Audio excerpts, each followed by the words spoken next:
রাতের অন্ধকারে কালনাগিনী হয়ে ছোবল মারতো, আবার দিনের বেলায় ওঝা হয়ে ঝাড়তে আসতো। বাংলাদেশের সেই নাটকের দিন শেষ। নাটকের নায়িকাও নাই, নাটকও নাই। অনেক নাটক করেছো প্রিয় তুমি। বাংলাদেশের মানুষ আর নাটক দেখবে না ইনশাআল্লাহ। কথা বলেন ঠিক না বেঠে?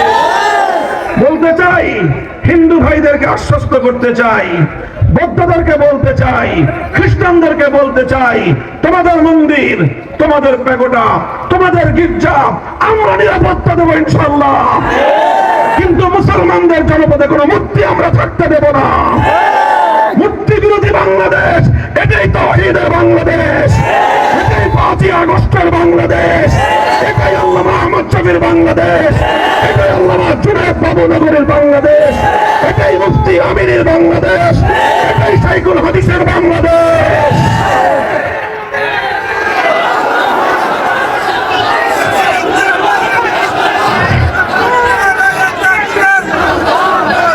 সেই তাওহীদি বাংলাদেশকে এবার রাজনৈতিক ভাবে বিজয়ী করতে হবে। কথা বলেন ঠিক না বেঠিক?